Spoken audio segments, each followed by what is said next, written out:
नमस्कार, स्वागत है आप सभी का एसएससीएन न्यूज के इस बुलेटिन में। और आइए सबसे पहले नजर डालते हैं आज की सुर्खियों पर। जमशेदपुर में स्कूलों के समय में बदलाव की मांग हुई तेज। 42 डिग्री तापमान में बच्चों का घर लौटना पड़ रहा है भारी। तपती गर्मी से परेशान विद्यार्थी व अभिभावक कर रहे समय बदले जाने की मांग। स्कूल कर रहे सरकार से गाइडलाइन जारी होने का इंतजार। टाटा मोटर्स के बाइसिक्स कर्मी की सड़क हादसे में दर्दनाक मौत। टेल्को लेबर ब्यूरो के पास चेसिस ने बाइसिक्स कर्मी को कुचला। स्थानीय लोगों ने चेसिस चालक को पकड़ दिया पुलिस के हवाले। बिरसा नगर का रहने वाला था मृत टाटा मोटर्स कर्मी राजकुमार। और जमशेदपुर बंगाल क्लब का 3 दिवसीय शताब्दी समारोह 15 अप्रैल से। सीएम हेमंत सोरेन करेंगे समारोह का उद्घाटन। अर्जुन मुंडा, बन्ना गुप्ता, चंपाई सोरेन करेंगे शिरकत। तीनों दिन आयोजित होंगे सांस्कृतिक कार्यक्रम। क्लब के महासचिव देवाशीष नाहा ने प्रेस कॉन्फ्रेंस कर दी समारोह की जानकारी। आइए बात करते हैं भीषण गर्मी को लेकर स्कूलों के समय में बदलाव की उठ रही मांग की। जमशेदपुर में पड़ रही भीषण गर्मी के मद्देनजर स्कूलों का समय बदलने की मांग जोर शोर से उठ रही है। 42 डिग्री सेल्सियस से अधिक तापमान में बच्चों का स्कूल से लौटना उन्हें बीमार कर सकता है। इसकी चिंता से अभिभावक भी परेशान हैं, लेकिन स्कूल अभी इसे लेकर वेट एंड वॉच की नीति पर चल रहे हैं। जमशेदपुर में 2 वर्षों के बाद बच्चों के स्कूल तो खुले, लेकिन उसके साथ ही गर्मियां शुरू हो गई और कुछ ही दिनों में शहर का अधिकतम तापमान 42 डिग्री सेल्सियस को भी पार कर गया, जिससे दोपहर में बच्चों को स्कूल से घर पहुंचने में भारी परेशानी हो रही है। विशेष रूप से फूल से छोटे छोटे बच्चे गर्मी के कारण कुम्हला जा रहे हैं। यही नहीं, अभी रमजान का महीना होने के कारण रोजा रखने वाले बच्चों को और अधिक परेशानी हो रही है। इसके मद्देनजर अभिभावकों की ओर से स्कूलों के समय में बदलाव की मांग होने लगी है। स्कूल प्रबंधन भी गर्मियों को लेकर चिंतित जरूर है, लेकिन पीछे चल रही बच्चों की पढ़ाई एवं सरकार की ओर से कोई गाइडलाइंस जारी नहीं होने के कारण वे भी वेट एंड वॉच की स्थिति में है। स्कूली छात्रा दीक्षा जायसवाल सहित अन्य विद्यार्थियों के साथ ही कई अभिभावकों ने भी बताया कि भीषण गर्मी में विद्यार्थियों, खासकर छोटे बच्चों को स्कूल से लौटने में परेशानी हो रही है। गर्मी के मद्देनजर स्कूलों के समय में बदलाव किया जाना चाहिए। टाइमिंग चेंज करना चाहते हैं स्कूल। कारण बहुत ज़्यादा गर्मी और मोस्ट प्रोबेबली आधे से ज़्यादा लोग रोज़ा रखे हुए हैं। छोटे बच्चों को ज़्यादा प्रॉब्लम्स होते हैं क्योंकि वो लोग मतलब इतने ज़्यादा धूप रहता है। 1:30 बजे छुट्टी होता है, 2 बजे, या कुछ बच्चे बहुत दूर से आते हैं तो वो लोग 2, 2:30, 3 बजे घर पहुँचते तो बहुत ज़्यादा प्रॉब्लम्स होता है। इसलिए टाइमिंग चेंज होना चाहिए। हम लोग ये रिक्वेस्ट करना चाहेंगे कि 7 से 11 तक हम लोग अगर स्कूल हो जाए सभी बच्चा लोग का, हम लोग का भी, तो बहुत ज़्यादा कन्वीनियंट रहेगा हम लोग के लिए भी, बच्चा लोग के लिए। इससे ट्रांसपोर्टेशन का भी हम लोग को सुविधा पड़ेगा। डिग्री प्लस है आपका गर्मी, तो दूसरी में से मैडम से रिक्वेस्ट है कि स्कूल का टाइमिंग चेंज किया जाए। 11, साढ़े 11 बजे तक हो तो ज़्यादा बेहतर रहेगा, क्योंकि इतना गर्मी में बच्चे को स्कूल से ले जाना बहुत डिफिकल्ट हो जाता है। चक्कर उक्कर मार देगा। तो मॉर्निंग में चेंज करना चाहिए, मॉर्निंग में पहले करना चाहिए। अभी 1 बजे बहुत बच्चा लोग को दिक्कत है, बहुत ज़्यादा धूप हो गया है। तो क्या सरकार से बोलना चाहते हैं? सरकार करना चाहते हैं कि 12 बजे या 11:30 तक कर देना चाहिए स्कूल, क्योंकि बहुत ज़्यादा गर्मी हो गई है। वहीं बेलडी चर्च स्कूल के प्राचार्य रंजीत पाई ने बताया कि गर्मियों में बच्चों को हो रही परेशानी चिंता का विषय है, लेकिन स्कूल को पीछे चल रहे कोर्स की भी चिंता करनी है। यही नहीं, सरकार की ओर से भी अभी कोई गाइडलाइंस जारी नहीं किया गया है। हम उसका इंतजार कर रहे हैं। देखिए सर, स्कूल का टाइमिंग का परिवर्तन के बारे में मैं तो जो गवर्नमेंट अथॉरिटी है उनका सुझाव का हम इंतज़ार कर रहे हैं। हाँ, ये सच्चाई है कि गर्मी बढ़ रही है, कुछ पेरेंट्स का रिक्वेस्ट भी है। ये भी सच्चाई है कि हमारा पढ़ाई पीछे चल रहा है, और ये भी सच्चाई है कि बच्चे का हेल्थ का भी हमको ख्याल रखना है। तो मुझे पूरा भरोसा है हमारा गवर्नमेंट जो भी डिसीजन लेगी, that decision will be the right decision which will be good for the school, good for parent, good for our academic. So we are just waiting for the guideline. Thank you. और अब बात सड़क हादसे में Tata Motors कर्मी की हुई दर्दनाक मौत की। जमशेदपुर के टेल्को थाना क्षेत्र के टेल्को लेबर ब्यूरो चौक के पास मंगलवार दोपहर बाद हुए सड़क हादसे में टाटा मोटर्स के बाइसिक्स कर्मचारी की मौत हो गई। टाटा मोटर्स की चेसिस गाड़ी ने मुड़ते वक्त स्कूटी सवार को अपनी चपेट में ले लिया, जिससे उसकी घटनास्थल पर ही मौत हो गई। बताया जा रहा है कि टाटा मोटर्स का बाइसिक्स कर्मी दिन के 2 बजे के करीब अपनी स्कूटी से जा रहा था कि रास्ते में ही वो हादसे का शिकार हो गया।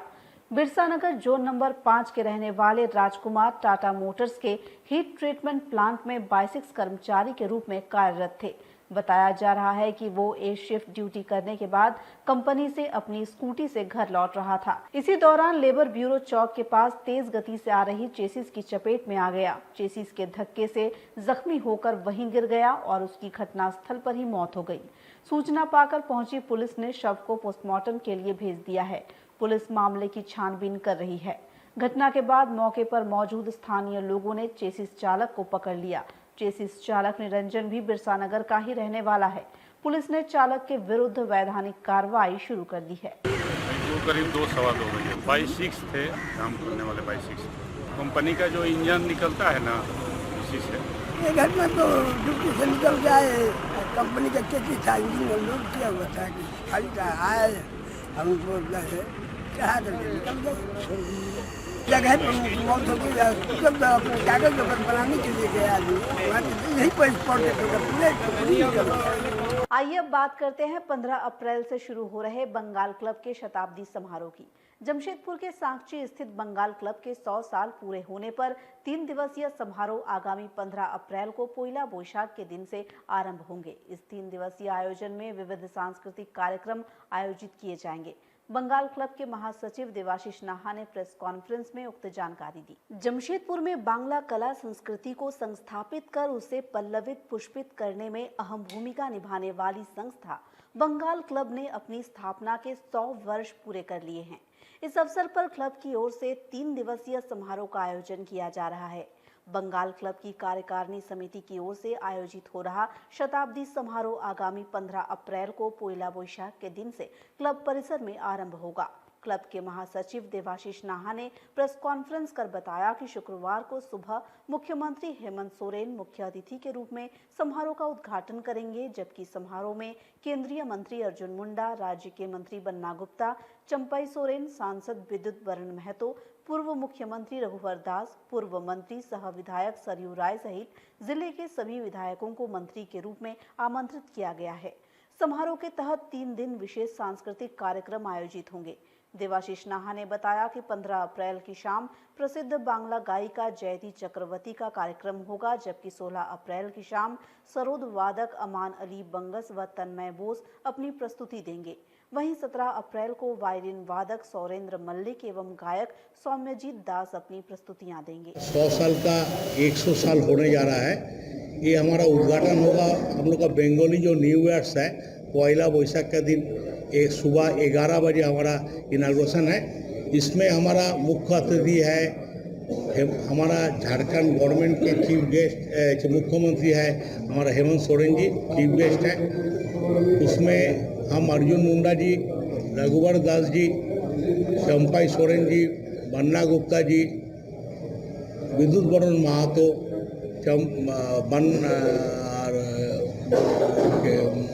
सरजू राय जी, हम लोग सबको, रामदास सोरेन, मंगल कालिंदी, सबको हम लोग इन्वाइट किए हैं। समीर महांती, सबको हम लोग इन्वाइट किए। सब संजीव सरदार, सबको हम लोग इन्वाइट किए हैं हमारे ये प्रोग्राम को। हमारा 3 दिन का प्रोग्राम है, 15, 16, 17। 15 तारीख को सुबह में हमारा इनाग्रेट होगा, 15 तारीख शाम से, 16 तारीख शाम को और 17 तारीख शाम को हमारा कल्चरल प्रोग्राम का इनाग्रेशन है। कौन कौन कलाकार आ रहे हैं? कलाकार में हमारा 15 तारीख को आ रहे जयती चक्रवर्ती आ रहे हैं, 16 तारीख को आ रहे हैं अमान अली बंगास, तन्मय बोस, सरोद तबला वादक है, और 17 को आ रहे सौरेंद्र मल्लिक और सौम्यजीत दास। और अब बात करते हैं आउटसोर्सिंग के खिलाफ दैनिक वेतन भोगी वन कर्मियों के शुरू हुए धरना प्रदर्शन की। जमशेदपुर में वन विभाग के दैनिक वेतन भोगी चालक, डाटा एंट्री ऑपरेटरों एवं कंप्यूटर ऑपरेटरों ने अपनी मांगों को लेकर मंगलवार से विभागीय कार्यालय के समक्ष 2 दिवसीय धरना प्रदर्शन शुरू किया। ये कर्मचारी वन विभाग में आउटसोर्सिंग बंद करने की मांग को लेकर हड़ताल कर रहे हैं। जमशेदपुर में वन विभाग के दैनिक वेतन भोगी चालक, डाटा एंट्री ऑपरेटरों व कंप्यूटर ऑपरेटरों ने अपनी मांगों को लेकर मंगलवार को 2 दिवसीय धरना प्रदर्शन शुरू किया। झारखंड राज्य सरकारी मोटरयान चालक संघ एवं झारखंड वन विभागीय कंप्यूटर ऑपरेटर संघ के बैनर तले वन कार्यालय के समक्ष धरने पर बैठे ये कर्मचारी वन विभाग में आउटसोर्सिंग बंद किए जाने की मांग कर रहे हैं। संघ के राज्य उपाध्यक्ष राजन लाल ने बताया कि संघ विगत 1 साल से विभाग में आउटसोर्सिंग बंद करने की मांग कर रहा है। बीते वर्ष रांची स्थित प्रधान कार्यालय में धरना प्रदर्शन में लिखित आश्वासन के बाद धरना समाप्त हुआ था, लेकिन विभाग ने एक बार फिर आउटसोर्स कर्मियों की बहाली शुरू कर दी है। उन्होंने बताया कि जमशेदपुर में इसके विरोध में 2 दिवसीय धरना प्रदर्शन किया जा रहा है। इसके बाद भी विभाग नहीं मानता तो वे लोग आगामी 18 अप्रैल से रांची स्थित प्रधान मुख्य वन संरक्षक के कार्यालय पर बेमियादी धरना प्रदर्शन किया जाएगा।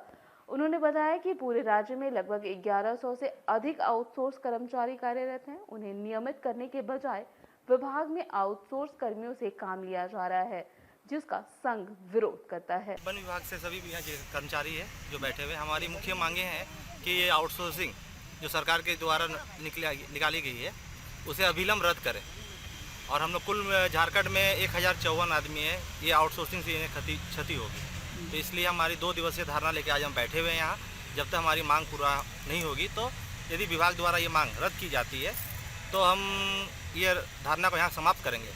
यदि नहीं रद्द की जाती है तो हम 18 तारीख से रांची प्रधान मुख्य वन संरक्षक के कार्यालय में अनिश्चितकालीन हड़ताल पर बैठेंगे। मुख्य मांग हमारी आउटसोर्सिंग, प्रथम मुख्य मांग हमारी एजेंसी डालना है, उसको खत्म रद्द किया जाए। आइए बात करते हैं बिष्टुपुर के रामदास भट्टा क्षेत्र में 2 परिवारों में हुई झड़प में 7 लोगों के जख्मी होने की।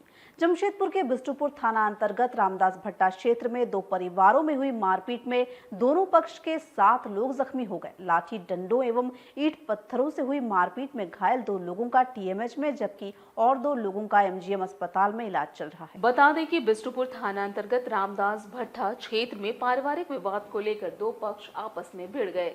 इस दौरान एक दूसरे पर लाठी डंडों एवं ईंट पत्थरों से हमले किए जाने के कारण दोनों पक्षों के 7 लोग घायल हो गए। घायलों में जाकिर गद्दी एवं उनका भतीजा तानीस गद्दी गंभीर रूप से घायल हैं, जिन्हें इलाज के लिए टीएमएच में भर्ती कराया गया है। वहीं उनके विरोधी रिश्तेदार आबिद गद्दी व कोमल गद्दी को इलाज के लिए एमजीएम अस्पताल में भर्ती कराया गया है। दूसरे पक्ष से मोहम्मद वसीम गद्दी, शरीफ गद्दी और अकबर अली भी एमजीएम अस्पताल में भर्ती हैं। जानकारी के अनुसार दोनों पक्षों के बीच पूर्व में भी मारपीट की घटना घट चुकी है। बिष्टुपुर थाना में दोनों पक्षों द्वारा पूर्व में प्राथमिकी भी दर्ज कराई गई है।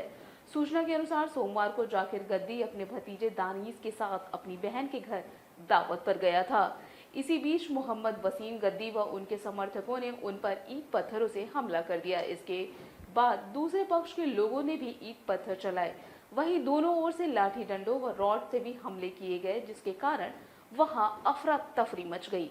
स्थानीय लोगों ने बीच बचाव कर किसी तरह मामले को शांत कराया। इसके बाद दोनों पक्षों के घायल लोगों को एमजीएम और टीएमएच ले जाया गया, जहां घायल मोहम्मद वसीम गद्दी के अनुसार पूर्व में जाकिर, दानी, कालिया और उनके परिवार वालों ने मारपीट कर उसे घायल कर दिया था। इस मामले में बिष्टुपुर थाना में मुकदमा हुआ है। वे लोग केस उठाने के लिए लगातार उन पर दबाव बना रहे हैं। इसी को लेकर सोमवार को भी हमला किया गया, जबकि दूसरे पक्ष के अनुसार जाकिर गद्दी और उनका भतीजा दानिश दावत में गए थे। उसी दौरान वसीम गद्दी व उनके लोगों ने हमला कर दिया। देखिए, बन्ना गुप्ता के सह पे इस तरह की लड़ाई कराई जा रही है, यानी कि इससे पहले विवाद हुआ, इस तरह से विवाद हुआ, मगर उसको बोलता है कि हम बन्ना गुप्ता का आदमी बिष्टुपुर थाना कुछ नहीं करेगा। उसके सह पे आके ये लोग 10-15 दिन के बाद फिर हमला किया, वही गुट, और वो बोलता है कि हम बन्ना गुप्ता का आदमी है, हमको कोई कुछ नहीं करेगा, बिष्टुपुर थाना कुछ नहीं कर सकता। हम बोल रहे, हम ये कौन बोलता है? ये देखिए गुलाब गद्दी, ये बोलते हैं। नाम क्या? गुलाब गद्दी, क्या हम इसका नाम ले रहे हैं? ये मास्टरमाइंड इनका भाई दुष्कलाई में रहता है। ये रामदास भट्टा में क्या करने आता है? ये अपना ग्रुप बना के ये लोग 4-5 लड़का का खड़ा रहता है, जहां हम लोग का इम्बाड़ा है, वो भी वहां पर आए दिन हम लोग बिष्टुपुर थाना से ये मांग करते हैं कि वहां प्रशासन का एक व्यक्ति रहना चाहिए। हम लोग का व्यवसाय करने वाले व्यक्ति, हम लोग की 2-2 दुकान 3-3 है, हम लोग को फुर्सत नहीं है ये सब काम करने का।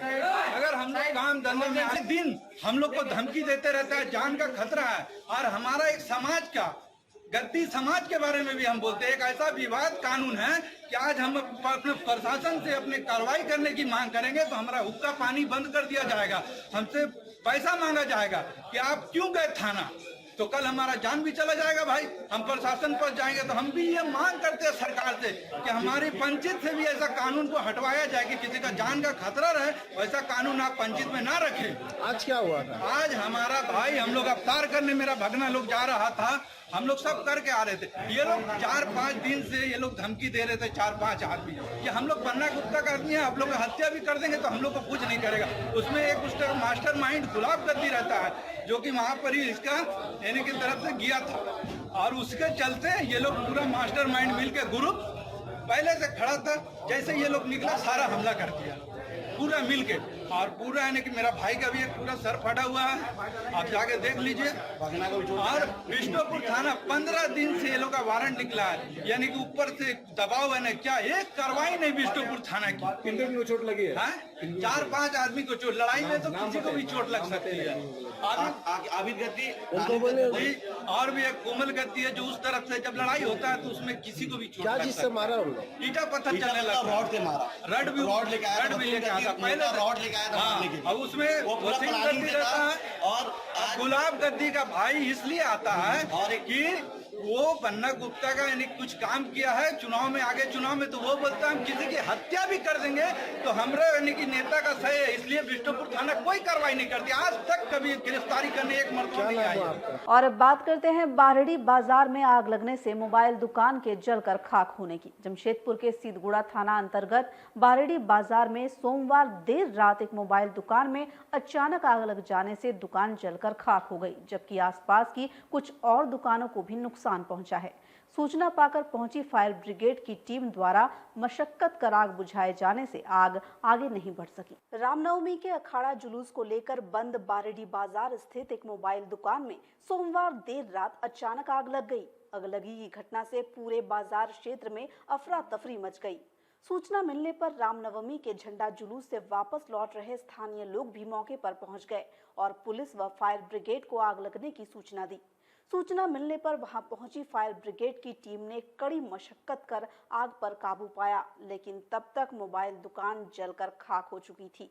हालांकि इसके कारण आग से आसपास की दुकानों को मामूली क्षति भी पहुंची। आग आगे नहीं बढ़ सकी। दुकानदार मदन लाल ने बताया कि रामनवमी जुलूस से लौटने के दौरान ही उसे बाजार में आग लगने की सूचना मिली, जिसके बाद इसकी जानकारी थाना प्रभारी और अग्निशमन विभाग को दी गई। अग्निशमन विभाग की दमकल ने समय से पहुंचकर आग पर काबू पाया, नहीं तो बड़ी दुर्घटना घट सकती थी। मदन लाल ने बताया कि 2 वर्ष पूर्व भी बारड़ी बाजार में आग लगने से 2 दर्जन से ज्यादा दुकानें जलकर राख हो गई थी, लेकिन इस बार भगवान का लाख लाख शुक्र था कि समय पर जिला प्रशासन और अग्निशमन विभाग ने मोर्चा संभाल लिया। उन्होंने बताया कि मोबाइल दुकान जलकर खाक हो गई, जिससे लाखों के नुकसान होने का अनुमान है, लेकिन आग कैसे लगी ये जांच का विषय है। देखिए, हम जस्ट रामनवमी का विसर्जन कर 11 बजे आए तो पता चला कि मार्केट में आग लग गया। जब मार्केट में आग लगा तब तक हम लोग तीनों भाई निकल पड़े और आसपास वाले को सूचना दिए। सूचना देने के बाद थाना प्रभारी भी मौजूद थे।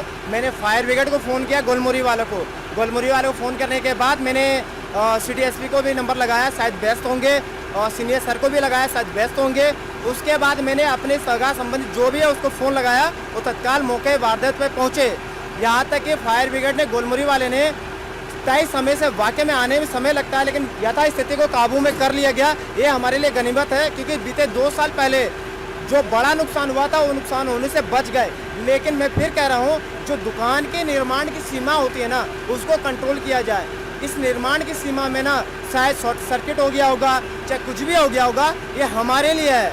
इसीलिए निर्धारित सीमा से दुकान को ऊंचाई को निर्धारित किया जाए। ये घटना घटी है?